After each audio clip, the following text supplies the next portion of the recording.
Selamat siang, nama saya Maiten Valid. Saya salah satu mahasiswa Fakultas Keguruan dan Ilmu Pendidikan jurusan PG PAUD Universitas Sulawesi Tenggara. Pada kesempatan hari ini saya akan menjelaskan mengenai sejarah perkembangan komputer, bagian-bagian dari komputer, dan sistem operasi dari komputer. Seperti kita ketahui bersama bahwa komputer akhir-akhir ini begitu sangat berguna, bahkan begitu sangat membantu pekerjaan manusia hari-hari ini, di mana komputer diciptakan untuk membantu mempercepat proses manusia mengerjakan pekerjaannya hari-hari. Biasanya lebih cenderung dibutuhkan di perkantoran, bahkan perkuliahan. Begitu pentingnya komputer ini sehingga komputer pun dapat digunakan sebagai alat komunikasi seperti saat ini, di mana setiap kita disarankan oleh pemerintah untuk melakukan social distancing. Artinya, komputer juga dapat digunakan sebagai salah satu alat komunikasi untuk kita dapat berkomunikasi. Seperti saat ini, komputer dapat kita gunakan sebagai alat untuk membantu kita dalam perkuliahan dan berkomunikasi. Baiklah, sejarah awal perkembangan komputer itu dimulai pada tahun 1946 sampai tahun 1959. Komputer generasi pertama ini menggunakan tabung vakum. Tapi komputer generasi pertama ini dianggap tidak begitu efisien karena salah satu ciri-ciri yang dimilikinya itu membutuhkan energi listrik yang begitu besar.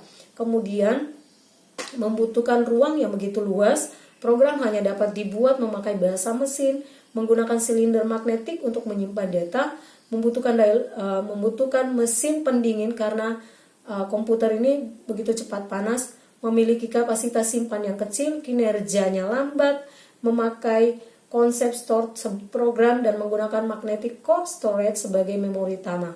Kemudian menggunakan tabung hampa sebagai sirkuitnya.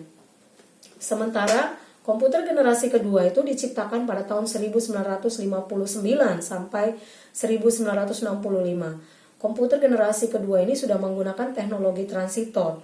Adapun ciri-cirinya yaitu telah menggunakan operasi bahasa program tingkat tinggi, Fortran dan COBOL. 2, kapasitas memori menggunakan magnetic core storage.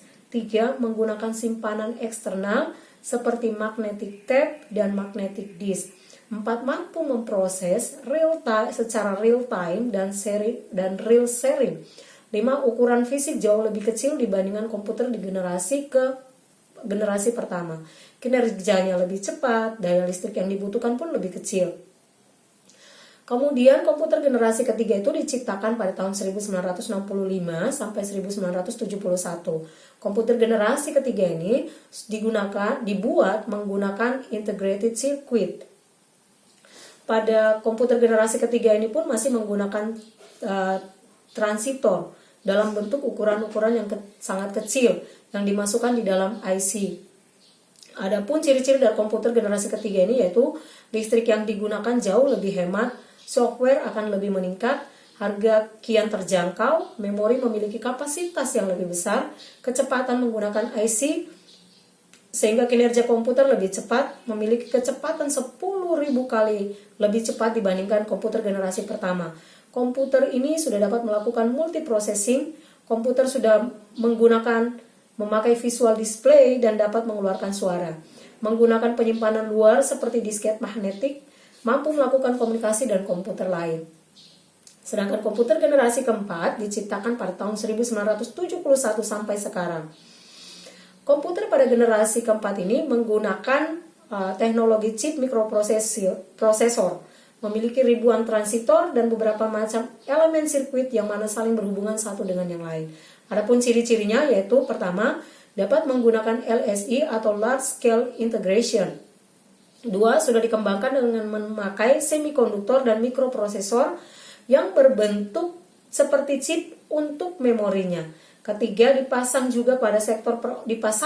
pada sektor perorangan. Keempat, selalu muncul komputer terbaru yang lebih efisien dan mudah dibawa. Seperti yang kita ketahui sekarang itu seperti laptop. Sementara komputer generasi kelima itu dirancang dari sekarang sampai masa depan nanti.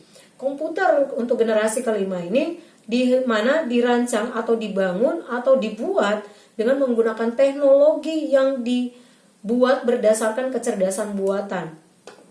Pengembangan komputer pada generasi kelima ini bertujuan untuk dapat menghasilkan perangkat komputer yang dapat merespon yang menggunakan bahasa manusia. Tidak cukup sampai di situ, komputer ini diharapkan dapat mempelajari lingkungan di sekitarnya serta dapat menyesuaikan dirinya.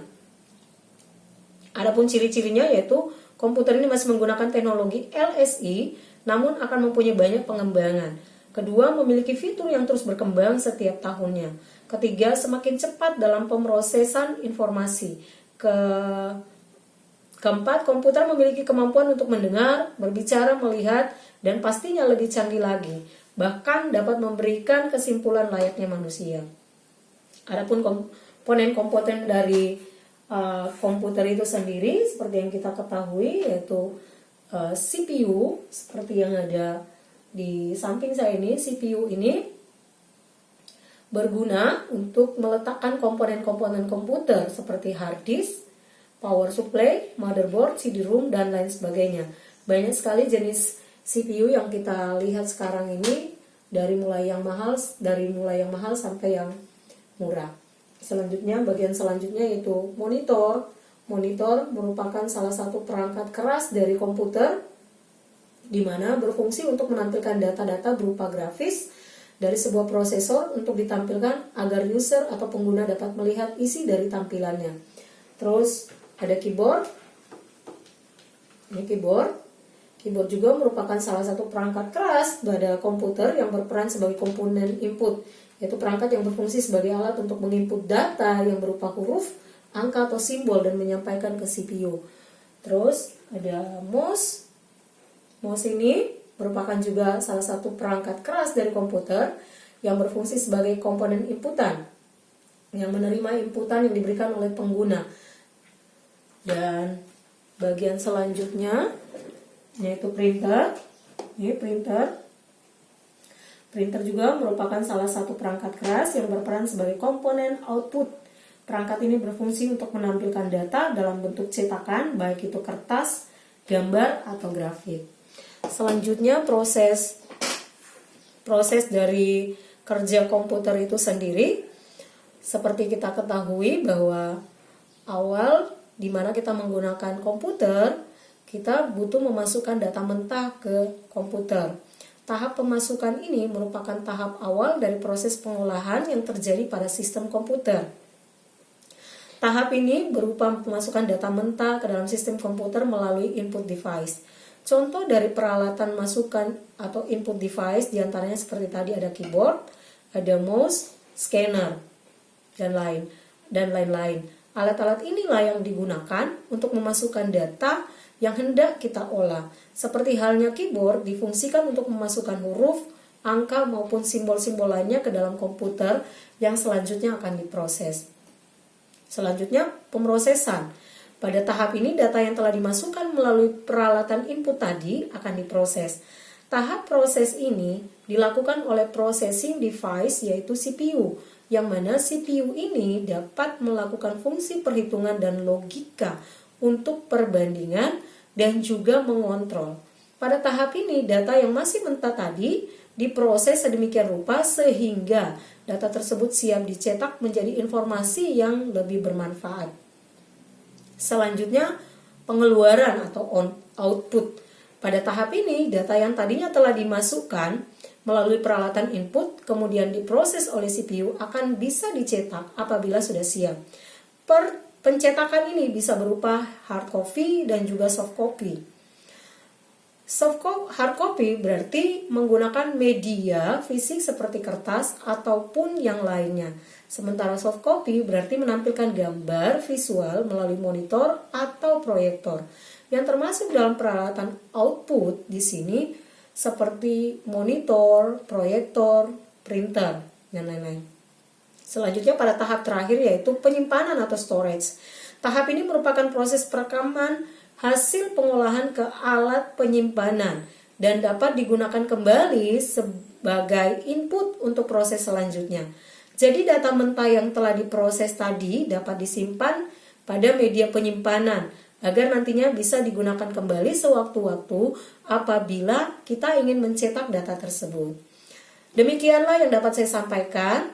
Semoga bahan ini dapat menjadi bahan untuk kita belajar mengenal komputer lebih lagi. Terima kasih, lebih dan kurangnya mohon dimaafkan.